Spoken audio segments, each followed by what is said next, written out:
Welcome to Naked Real Estate. My name is John Su. This is one of the other videos in the Builder series. Today I'm with Paul Fonzo, President of Welcome Homes. And today's topic is, what's better, a completion mortgage or a draw mortgage to build your dream home? So first off, I want to tell you the difference between the two. Most houses are done on what they call a completion mortgage. So the builder will build it, finish off the home, and then you get your mortgage and you move in and you buy the home. So any carrying cost in between of building the home is carried by the builder. Where the other option, where say if the builder does a draw mortgage, that's where you're financing the construction. So the longer that the construction takes, the more interest you will pay. So essentially, you're taking on the risk of if the builder is bad or screws up or does a good job, it's all on yours because you're financing the construction. So Paul, if you could tell me, in your opinion, what do you believe for the buyer is the better option, a completion mortgage or a draw mortgage? Well, I'm indifferent between the two. Insider knowledge between me and you, if I'm doing a completion mortgage, I'm going to factor in price appreciation for the financing of it. Because you got to understand, as a businessman, I have an opportunity cost. I can have that money building another property, making more money for you. So more money for myself. So I'm indifferent between the two because in the end, I'm going to charge a completion mortgage, that client a little bit more money than a draw mortgage. So how much would that person save? So you're saying if they did a draw mortgage, they could get a better price on the home. Is that what you're saying? Yes. How much would they save it? Give a ballpark figure. 10, 30 grand? 10 to 30 grand? Obviously, it depends on the price of the lot, depends on the price of the home. Now, an average home here is about $550,000. Between $5,000 and $10,000 you will save in interest on a completion mortgage. But again, I'm going to factor that into the cost price of the house. Builders love draw mortgages because they're not using their money, they're using your money.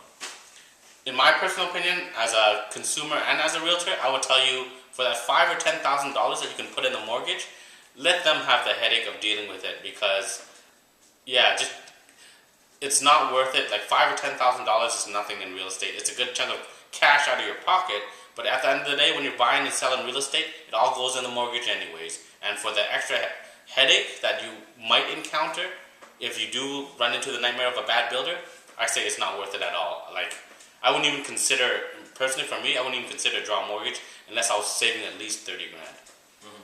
Well, again, it depends on each individual person and actually what type the economy is in. If we're in a boom time cycle, I would highly suggest against going with a draw mortgage, mainly for the fact that subtrades are in small demand and your house can take a lot longer to build because you're waiting for subtrades to come into the property. And that's kind of a force majeure kind of thing in real estate because when there's boom times, everybody's fighting for trades. And that's kind of, yeah, you're exposing yourself that sometimes the builder could be a good builder, but hey, everyone's fighting for trades and there's a trade shortage. There's going to be issues that come with boom times. That's a great tip, Paul. Mm-hmm. So tell me, say, okay, for whatever reason we go for a draw mortgage, the biggest issue I had with my draw mortgage was the builder would say, oh, I can't find this product, this or that. He would give me a million excuses of why there's no construction happening. 3 years later, my house is built and it was fucked. So how does a buyer ensure that the builder stays on the timeline and doesn't waste the buyer's money and interest in financing the construction? Well, rule of thumb, a lot of good builders, before your flooring is needed, you should be picking it. So right at the beginning of construction, he should be making selections. Now, if he's waiting for the last minute, as soon as the house is drywall, tape, textured, and primed, and then he's telling you to go look for flooring, well, that's a red flag. At the beginning of construction, you should be making all your selections from shingle color, siding color, stone color, flooring, paint selections, kitchen selections. It should be done all at the beginning of... Even before they dig the hole? Before you sign? In and around digging the hole should be a good time. After signage of contract, anytime after that, before they start framing is a good rule of thumb. Okay, great.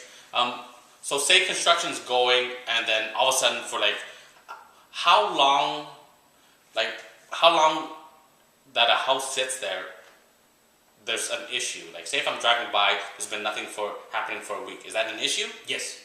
So should there always be something happening, and your house should never sit empty with no progress for more than a week? Your house should actually never sit empty for more than 3 days. If it sits empty, there's no subtrade on there for more than 3 days, that means they are waiting on materials, and that's just shows bad organizational skills. Or they're waiting on a subtrade who got caught up on another job, and that's just bad scheduling. Good subtrades will have a scheduling department that you can call in, and you book ahead of time. Now, with that being said, a lot of times, things do happen, and scheduling gets thrown out of whack, but that's where a good manager can make things work. So the problem I had was, our builder was always cheaping out switching subtrades, like what you said. Oh, he would hire one shitty subtrade, screw up the job, and have to hire somebody else to do the job, right? So then what was happening was there was always major delays. What can a buyer do to force the builder to, I guess, build and complete the home? Like, is there anything? Are you pretty much fucked if you picked a crappy builder? Unfortunately, there's nothing you can do. Once you sign that contract, it's up to the builder who he wants to use to build the house. Now, a lot of people will try to throw in a stipulation in the contract giving him a certain time frame to build it. But what they usually do is throw in beyond our control clause. So an act of God or material shortage, they throw it beyond our control clause, and if anything does happen and construction takes longer than what it should take, they always fall back on that.